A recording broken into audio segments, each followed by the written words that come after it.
okay, bodybuilding is an individual sport, so you don't have team, but that doesn't mean that you can't be good at your posing. That doesn't mean that you can't follow your diet to a T. That doesn't mean that you can't do your cardio like you're supposed to. That doesn't mean that you can't not miss your workouts. That doesn't mean that every workout you do up to the show does not count. If you come in and you have a shitty workout and you're 10 weeks out, that's on you. You have to devote 2 hours of the day and say, I don't give a fuck who calls me. Like Arnold says, I don't care, my father died. I'm like, I'm sorry, there's nothing to be done. I'll go to the funeral maybe afterwards, but I want to win, that's all that matters. I don't know if I'd go that far, but.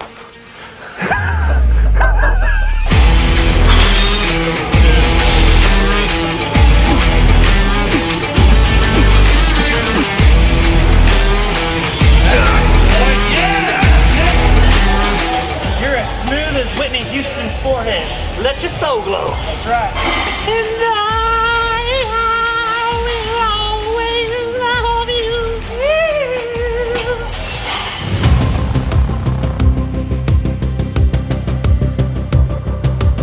I remember is like if you want to be the best at anything and you got somebody that's crawling up your ass, hitting on you when you're too tired to breathe and they're neck and neck with you, that's good.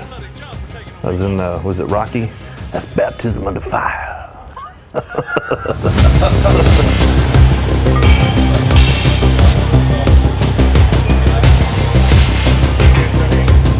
But that's good when you have somebody out there to push you. And like even with me, I'm older now, so sometimes I have to slow down and be careful. But when I have that youth around me, whether it be Tony or Alex or these younger guys that can help motivate you and push you. Sometimes I need that too, Sometimes it means when they show up and they try to pay me, I'm like, no, you're good. Because it's a catch-22, you're helping me too. As you need that, That's awesome. It's kind of like bowling the pin, when you're fucking playing football. Number 55, number 68, boom, boom. And you just keep going until somebody knocks you on your ass. You need that to be pushed. You can't get complacent, especially, you saw, look how competitive it is. Even during COVID, did you see the Olympia? I thought it was better than it was last year. Over here at Destination Dallas, at all these nice gentlemen. I don't know if you call them gentlemen, they're pretty sick and perverted like me, but training partners. Alex, the last Starfighter, we call him AKA Golden Dick because he won like everything in his first show, bastard. And then have Q, Asian Beefcake, the Master Blaster. And we have Tony. He's known for his legs. He likes to show off his legs. So we call him the Latin Lust. All the women and the guys want to sleep with him. So we say he's trisexual. He'll try anything. Come on. There you go.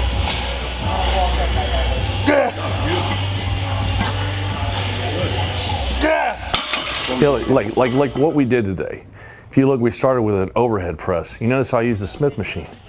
The reason I use the Smith machine now is because I've already got a strength base. And through injuries and everything, so I don't injure myself, I can pump and protect, and I can use something like 70% or 75% of what I can do and just rep the shit out of it.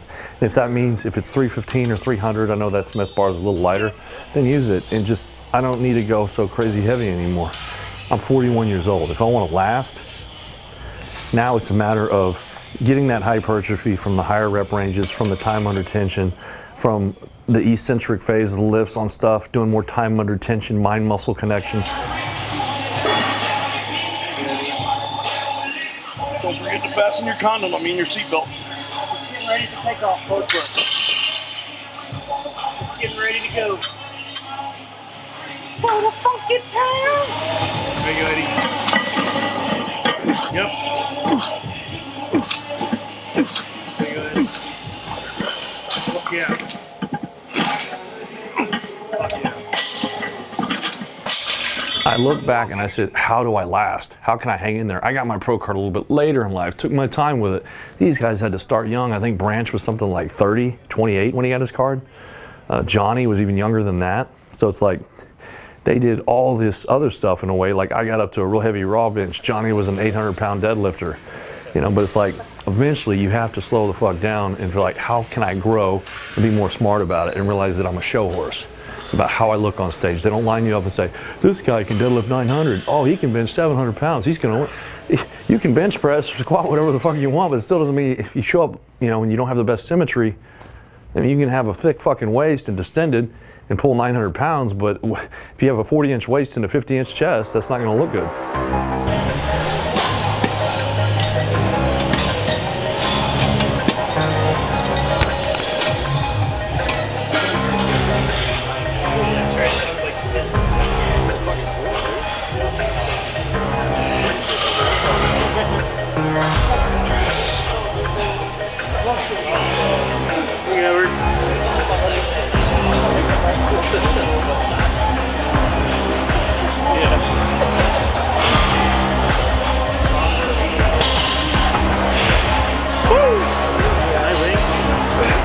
Just kidding.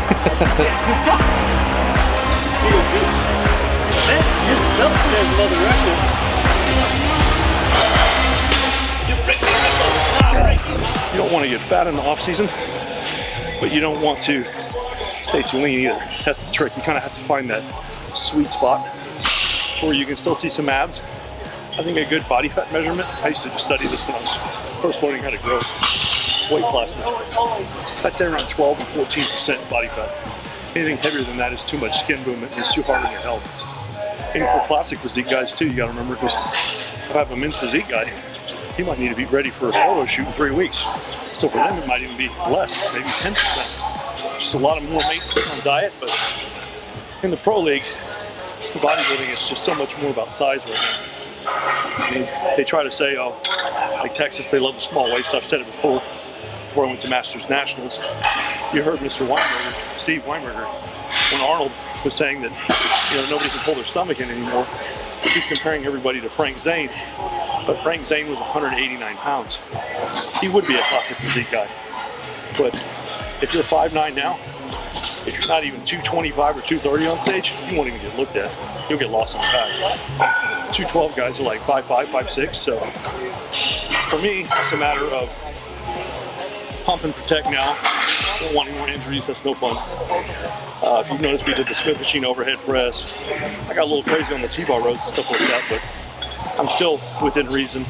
I don't even deadlift from the floor anymore. I do it from below the knee, like right at the shin, to protect line symmetry.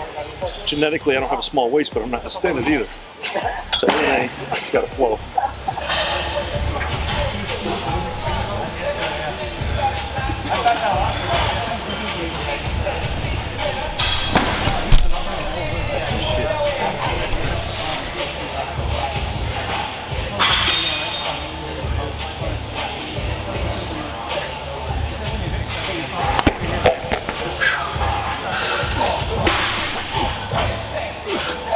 Edward.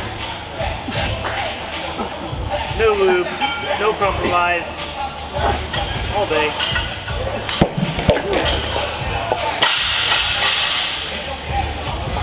I'm coming for you, IFBB Pro League. And then get a book, program, log all your workouts. Like Josh Bryant said, every 4th, 8th week, 12th week, always reload. Some guys take a week off here and there. Alex took 10 days off. He thought his body needed it. Like I say, the main thing is just pay attention to everything you're doing. Track all your food that you're eating. If you eat like shit, you're gonna live like shit. Off season, yeah, you don't want to over diet. You want to pick your battles, but and most people think, oh, I'm gonna drink like 8 shakes a day. It's called a supplement. It's meant for that reason. Maybe a whey shake off season and a casein at night before you go to bed. But really relying more on food, I think, is the most important thing. And logging your workout, whether it be progressive overload or power lift. Just remember though, I've had to learn this power building and shit. I used that to get big, but if I would have kept training like that, my body wouldn't hold up. I want to be able to do this shit when I'm 50 like Johnny. You saw he's kind of changed the way he trains now too. So that's just my food for thought. Not to sound like the fucking expert or anything like Mr. Priest says.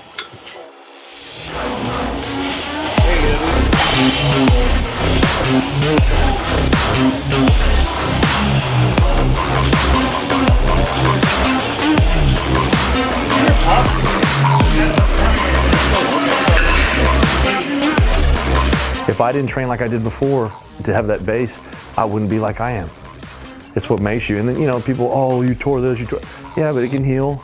Just like anything, that's a merit badge. Would you want to at least try? Otherwise, just, I'm gonna be careful. Oh, I can't walk down the street. mean, fuck, why do you even live then? If you're scared to even walk down the street.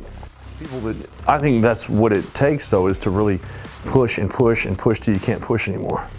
Till you fall flat on your face and you know that you gave it your all. If you can say, man, I went back and I look at everything, but it's kind of like the same thing of in the movie Troy. It's a little harsh, but the kid walks by and says, if I wanted to fight a giant man like that, I'd be scared. And he says, that's why nobody will remember your name. He told that to an 8-year-old, but don't you think that would be better to tell him at 8 than 25?